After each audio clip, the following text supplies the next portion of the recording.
Here's a contradiction I come across constantly in this industry. A club has strong feedback scores. Repeat visitation is dropping, and the management team generally cannot work out why.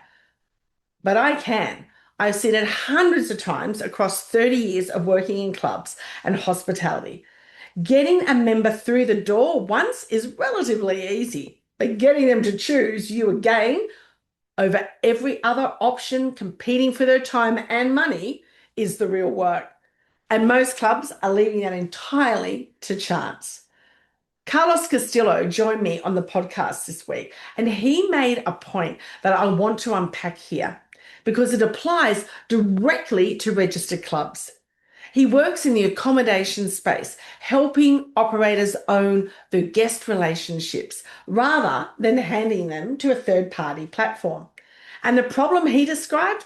Operators delivering a good product and still losing the customer is exactly what I see playing out in our hospitality venues every week. The member has a good night, the food was solid, the staff were pleasant, nothing went wrong, but then they don't come back. And why? It's not because anything failed, it's because nothing followed.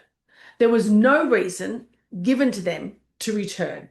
No moment that made them feel remembered. No connection between that visit and the next one. In accommodation, this is called the post-checkout gap.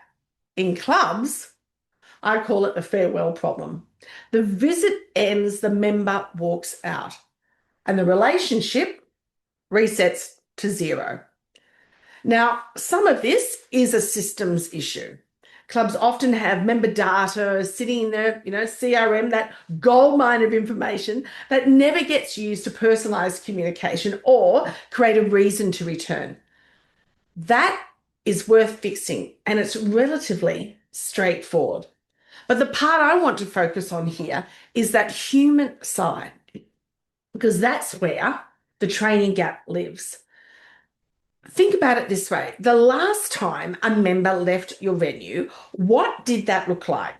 Was there a genuine close to the interaction, a warm goodbye, hey, we'll look forward to seeing you again. Come back on Thursday. Don't forget, we've got the raffles or a certain entertainment or promotion on something that made them feel like a person rather than a transaction ending out the door.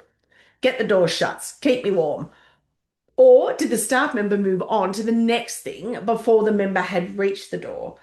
I'm not asking that to be critical. I'm just asking because most clubs have never specifically trained the farewell. Arrival, yes, we all know about the first impression. Complaint handling, sometimes, or we just push it back onto the duty manager.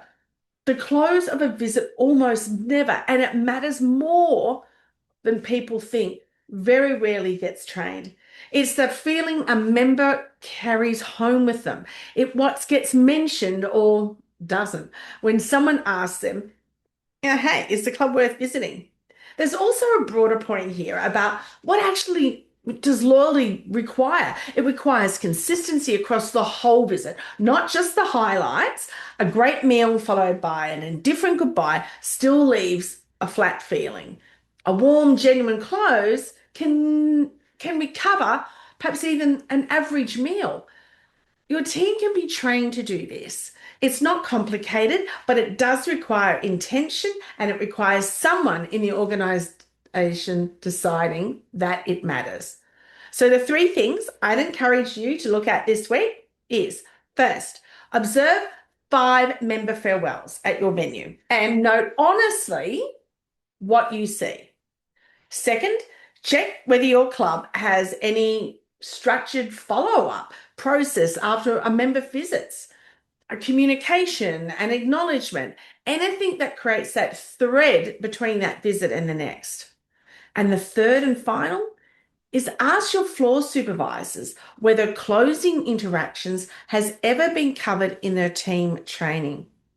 Most clubs will find the answer to at least 2 of those is no. And in 30 years of working in this industry, the venues that fix those gaps are the ones who members keep coming back because they stand out. They're not part of the beige blancmange group of venues. They stand out. If you want your frontline team trained in how to open, deliver, and close every member interaction in a way that actually builds loyalty, well, that's exactly what our frontline workshops cover. The link is in the description below. Next week, I'm exploring why so many people are saying customer experience is dying, whether they're right, and what clubs can actually do about it. Subscribe, and I'll see you then. Bye.